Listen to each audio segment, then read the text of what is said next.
एक अद्भुत अनुभव मुझे हुआ, वो मैं कहूं।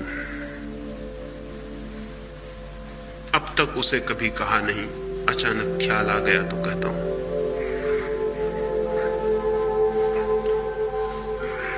कोई 12 साल पहले, 13 साल पहले,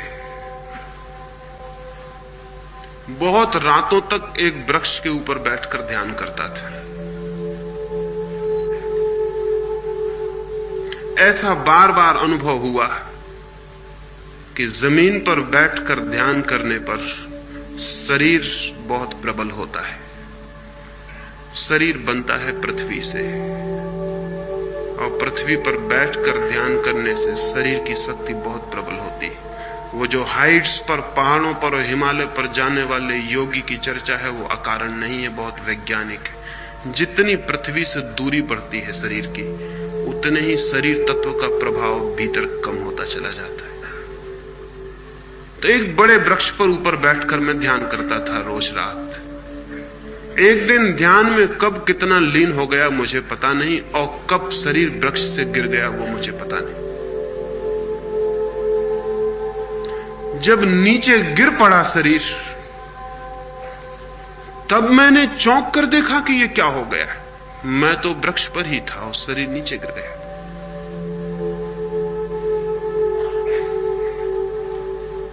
कैसा हुआ अनुभव कहना बहुत मुश्किल है। मैं तो वृक्ष पर ही बैठा था और शरीर नीचे गिरा था, और मुझे दिखाई पड़ रहा था कि वो नीचे गिर गया। सिर्फ एक रजत रज्जू, एक सिल्वर कार्ड नाभि से और मुझ तक जुड़ी हुई थी, एक अत्यंत चमकदार शुभ्र रेखा। कुछ भी समझ के बाहर था कि अब क्या होगा, कैसे वापस लौटूंगा।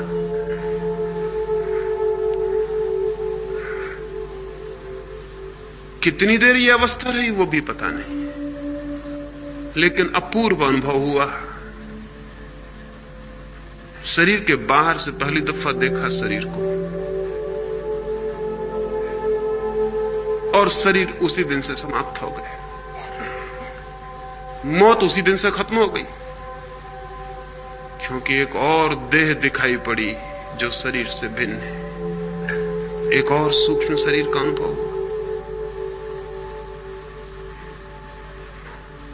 कितनी देर यह रहा कहना मुश्किल है। सुबह होते होते एक दो औरतें वहां से निकली, दूध लेकर किसी गांव से, और उन्होंने आके पड़ा हुआ शरीर देखा। वो मैं देख रहा हूं ऊपर से कि वो करीब आके बैठ गई है। कोई मर गया, और उन्होंने सिर पर हाथ रखा, और एक क्षण में जैसे तीव्र आकर्षण से मैं वापस अपने शरीर में आ गया और आंख खुल गई। तब एक दूसरा अनुभव भी हुआ। वो दूसरा अनुभव यह हुआ कि स्त्री पुरुष के शरीर में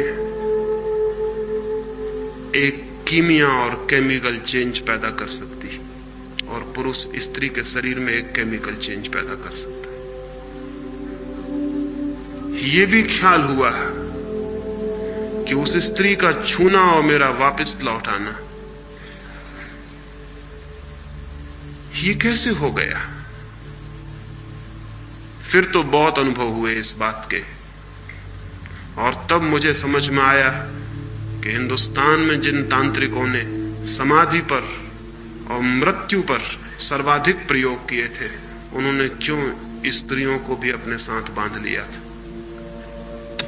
क्योंकि गहरी समाधि के प्रयोग में अगर शरीर के बाहर तेजस शरीर चला गया है, सूक्ष्म शरीर चला गया है, तो बिना स्त्री के सहायता के पुरुष के तेजस शरीर को वापस नहीं लौटाया जा सकता।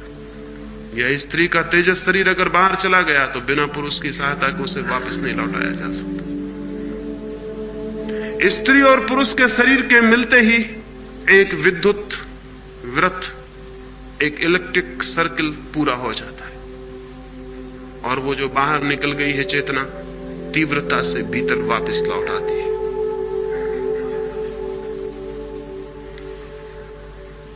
फिर तो 6 महीने में कोई 6 बार वो अनुभव हुआ निरंतर,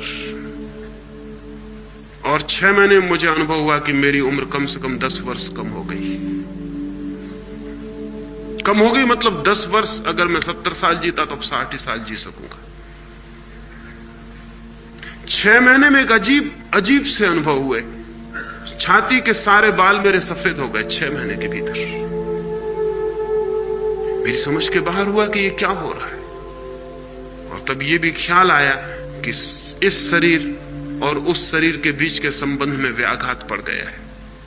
उन दोनों का जो तालमेल था वो टूट गया है।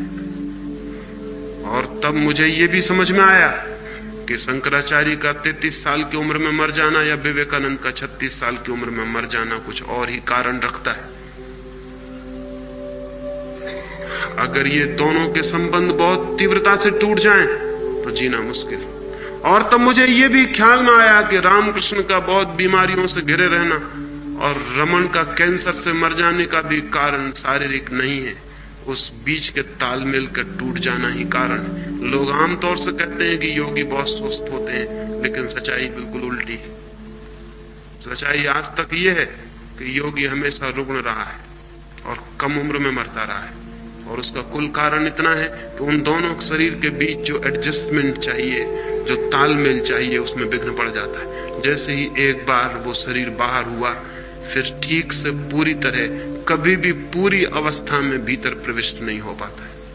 लेकिन उसकी कोई जरूरत भी नहीं रह जाती, उसका कोई प्रयोजन भी नहीं रह जाता, उसका कोई अर्थ भी नहीं रह जाता।